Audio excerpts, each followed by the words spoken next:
Radhe Radhe friends, welcome to my channel learn with Mahima.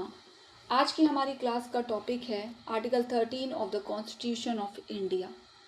आज हम article 13 के बारे में पढ़ेंगे।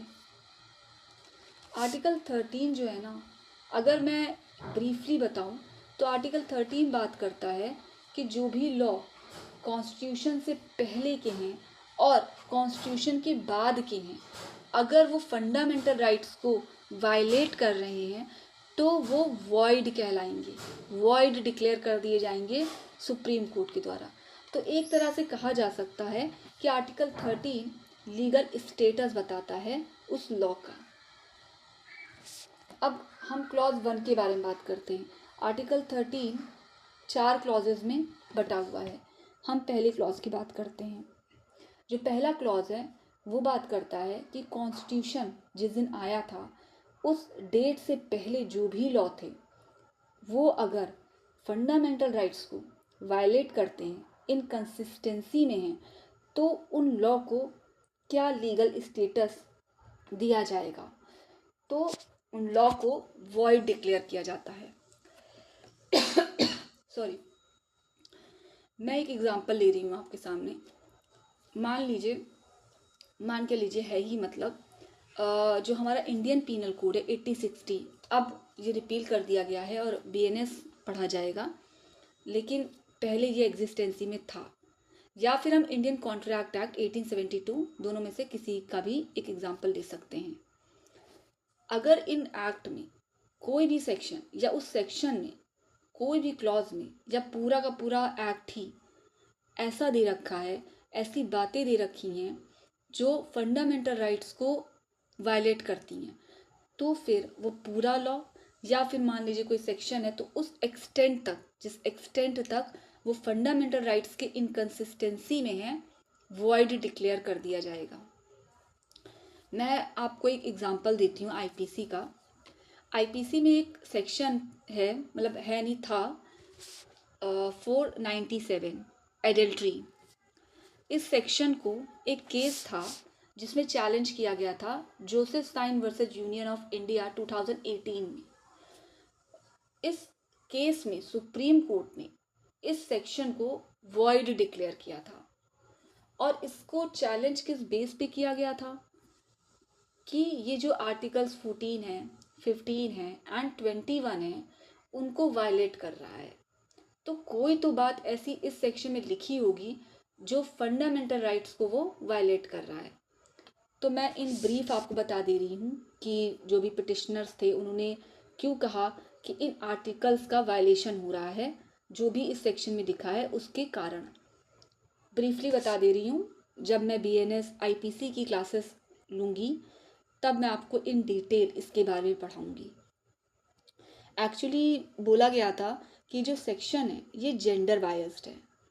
ये इस सेक्शन में जो बातें लिखी गई हैं उसके इंटरप्रिटेशन से पता चलता है कि विमेन जो है उसको एज अ प्रॉपर्टी ट्रीट किया गया है और कहीं ना कहीं विमेन की डिग्निटी और प्राइवेसी का वायलेशन हो रहा है।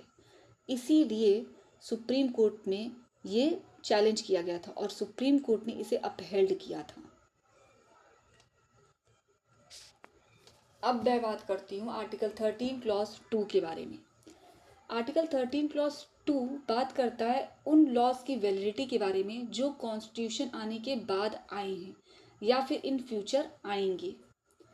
ये बात करता है कि अगर कोई भी स्टेट की डेफिनेशन मैंने आपको पिछली क्लास में पढ़ाई है, तो जो भी स्टेट में इंक्लूड होगा उन सब पर ये क्लॉज लगता है। अगर कोई स्टेट ऐसा लॉ बनाता है जो फंडामेंटल राइट्स के कॉन्ट्रावेंशन में है, तो फिर वो लॉ वॉइड डिक्लेयर कर दिया जाएगा। अब मैं आपको अगर इसका एक एग्जांपल दूं तो इंफॉर्मेशन टेक्नोलॉजी एक्ट 2000 में एक सेक्शन है, सेक्शन 66 कैपिटल ए, जिसे डिक्लेयर किया था सुप्रीम कोर्ट ने वॉइड। किस केस में किया था? Shreya Singhal versus union of India 2015। किस बेस पे किया गया था? ऐसी क्या बात लिखी थी इस सेक्शन में जो चैलेंज किया गया था? एक्चुअली इस सेक्शन में कुछ ऐसी बातें लिखी गई हैं जिससे वायलेशन हो रहा है article 19 clause 1 sub clause A का, freedom of speech and expression का। इसे भी जब मैं आपको आईटी एक्ट पढ़ाऊंगी तो मैं आपको इन डिटेल इसके बारे में पढ़ाऊंगी। अभी इन ब्रीफ आपको बता रही हूँ एक एग्जाम्पल के तौर पर। अब अगर मैं आपसे एक चीज़ पूछूं, आप सबने एक चीज़ नोटिस की है, मैंने आपको 2 क्लॉजेस पढ़ा दी हैं। पहली क्लॉज में एक टर्म यूज हुआ है इनकंसिस्टेंसी। चलिए मैं आपको उस क्लॉज में लेकर जाती हूँ दोबारा। इनकंसिस्टेंसी, ठीक है। और दूसरे क्लॉज में कौन सा टर्म यूज किया गया है? कॉन्ट्रावेंशन। क्यों? ऐसा क्यों है? अगर हम आर्टिकल 13 की इन समरी बात करें तो ये तो यही बात कह रहे हैं ना कि कोई भी लॉ, चाहे वो कॉन्स्टिट्यूशन से पहले का हो या उसके बाद का हो, फंडामेंटल राइट्स को वायलेट नहीं कर सकता है। अगर करेगा तो वॉइड डिक्लेयर कर दिया जाएगा। तो ये टर्म क्यों यूज़ किए गए? क्यों नहीं इनकंसिस्टेंसी उसमें भी यूज़ किया गया, या फिर कॉन्ट्रावेंशन इसमें भी यूज़ किया जाना चाहिए था? ये ऐसा क्यों है, मैं आपको बताती हूँ। क्या होता है, इनकंसिस्टेंसी हम तब यूज़ करते हैं जब कोई चीज़ पहले से ही एग्जिस्टेंसी में है और एक चीज़ एग्जिस्टेंसी में नहीं है। एग्जाम्पल के तौर पे, जब ये लॉ इंडियन कॉन्ट्रैक्ट एक्ट आया था तब कॉन्स्टिट्यूशन नहीं था, तो फंडामेंटल राइट्स भी नहीं थे, तो किस बात की कॉन्ट्रावेंशन? तब ये इनकंसिस्टेंसी अराइज होती थी फंडामेंटल राइट्स और इंडियन कॉन्ट्रैक्ट एक्ट में, अगर कोई लॉ है तो उनके बीच। तो इनकंसिस्टेंसी इसीलिए यूज़ किया गया है क्योंकि फंडामेंटल राइट्स तब एग्जिस्ट नहीं करते थे, तो किसी भी तरह का इनकंसिस्टेंसी का चांस ही नहीं था कि हो सकती थी। अब हम बात करते हैं कॉन्ट्रावेंशन की। कॉन्ट्रावेंशन का मतलब होता है जब दोनों ही चीज़ आपकी एग्जिस्टेंसी में हो, या फिर एक चीज़ एग्जिस्टेंसी में हो और एक चीज़ एग्जिस्टेंसी में आने वाली है। जो फंडामेंटल राइट्स थे, जब आईटी एक्ट 2000 आया तो फंडामेंटल राइट्स हमारे पास ऑलरेडी थे, ठीक है। तो अब जो भी लॉ बनेगा या मान लीजिए बन चुके हैं, तो वो कहीं ना कहीं कॉन्ट्रावेन ना करे फंडामेंटल राइट्स से, क्योंकि फंडामेंटल राइट्स ऑलरेडी एग्जिस्ट हैं, तो उनका उल्लंघन होने के चांसेस हैं। पहले फंडामेंटल राइट्स नहीं थे तो उनका उल्लंघन, जिसे हम कहते हैं कॉन्ट्रावेंशन, होने के चांसेस भी नहीं थे। इसलिए इन दो टर्म को अलग अलग यूज किया गया है। अब बात आती है आर्टिकल 13 के क्लॉज 3 में। ये 2 पार्ट में बटा हुआ है, ए और बी। ये बहुत ही सिंपल है। इसमें सिर्फ एक एक्सप्लेनेशन दिया गया है कि जो भी आर्टिकल 13 क्लॉज 1 और क्लॉज 2 में जो भी टर्म यूज़ किए गए हैं उसमें क्या क्या इंक्लूड होगा। जैसे कि लॉ टर्म यूज़ किया गया है, तो उस लॉ टर्म में ordinance, order, by law, rule etcetera आएंगे जो भी इंडिया में इन्फोर्स में है। दूसरी जो क्लॉज बी है वो बात करता है कि किनको हम कहेंगे लॉज इन फोर्स। तो इसमें बताया गया है कि जो भी कॉम्पिटेंट अथॉरिटी लॉ बनाती है 26 जनवरी 1950 से पहले, वो सारे के सारे इस टर्म में इंक्लूड होंगे। अब आर्टिकल 13 का क्लॉज 4 आता है। इसके बारे में मैं आपको एक बहुत ही इंटरेस्टिंग स्टोरी सुनाती हूँ। एक्चुअली पहले ये जो आर्टिकल 13 का क्लॉज 4 है ना, वो नहीं था, वो इंसर्ट किया गया है। और क्यों किया गया है उसका मैं आपको रीज़न बताती हूँ। आप इस चीज़ को एक स्टोरी की तरह समझिए। पहले क्या हुआ था कि एक क्वेश्चन अराइज हुआ, जब भी कभी कोई केस आता था तो एक क्वेश्चन अराइज हुआ कि आखिर ये जो कॉन्स्टिट्यूशनल अमेंडमेंट होते हैं अंडर आर्टिकल 368 में, वो भी लॉ के वर्ड में आएंगे, तो आएंगे कि नहीं आएंगे, इस पे बड़ा कन्फ्यूजन रहता था। तो सुप्रीम कोर्ट के सामने एक केस आया, शंकरी प्रसाद वर्सेस यूनियन ऑफ इंडिया 1951। वहाँ पर ये चैलेंज किया गया ये क्वेश्चन अराइज हुआ कि आखिर लॉ में कॉन्स्टिट्यूशनल अमेंडमेंट आएंगे कि नहीं आएगा। तभी तो आर्टिकल 13 का फर्स्ट और सेकंड क्लॉज कॉन्स्टिट्यूशन अमेंडमेंट पर भी लगेगा, नहीं तो नहीं लगेगा। तो इस केस में सुप्रीम कोर्ट ने कहा था कि जो वर्ड लॉ है ना, जो क्लॉज 2 में दे रखा है, उसमें ये कॉन्स्टिट्यूशनल अमेंडमेंट नहीं आएगा। उन्होंने मना कर दिया कि वो नहीं आएगा।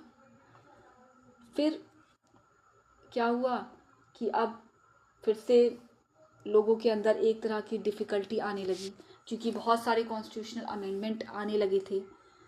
फिर से चैलेंज किया गया एक केस में, और उस केस का नाम था Golaknath versus state of Punjab. वहाँ पर भी 1967 ईयर था, वहाँ पर भी यही सेम क्वेश्चन अराइज हुआ कि आखिर कॉन्स्टिट्यूशनल अमेंडमेंट को लॉ में इंक्लूड करेंगे कि नहीं करेंगे। तो उन्होंने कहा कि बिल्कुल करेंगे। अगर कोई भी कॉन्स्टिट्यूशनल अमेंडमेंट फंडामेंटल राइट्स को वायलेट करता है तो वो भी वॉइड डिक्लेयर होगा, क्योंकि आर्टिकल 13 क्लॉज 1 और आर्टिकल 13 क्लॉज 2 में बात ही यही बोली गई है कि जो भी लॉ अगेंस्ट होगा वो वॉइड कहलाएगा।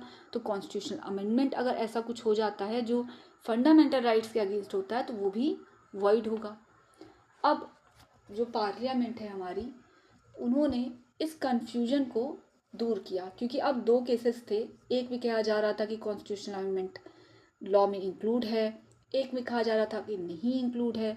तो इस कन्फ्यूजन को दूर करने के लिए पार्लियामेंट ने इस 4 क्लॉज को इंसर्ट किया कॉन्स्टिट्यूशन 24th अमेंडमेंट एक्ट 1971 के द्वारा। और फिर उस क्लॉज में ये लिखा कि भाई जो लॉ वर्ड है उसमें कॉन्स्टिट्यूशनल अमेंडमेंट इंक्लूड नहीं होगा। अब ये जो अमेंडमेंट था ना, इसको चैलेंज कर दिया गया कि अमेंडमेंट ही गलत है। तो हमारे पास एक केस, मतलब सुप्रीम कोर्ट के पास एक केस आया, Kesavananda Bharati versus state of Kerala 1973।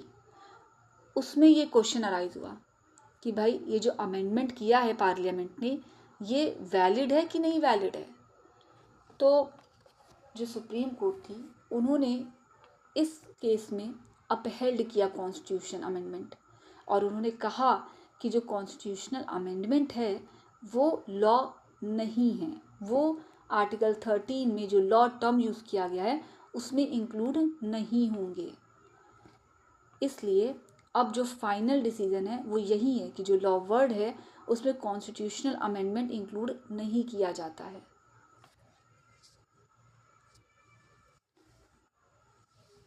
मुझसे जुड़े रहने के लिए please do and subscribe my channel learn with महिमा।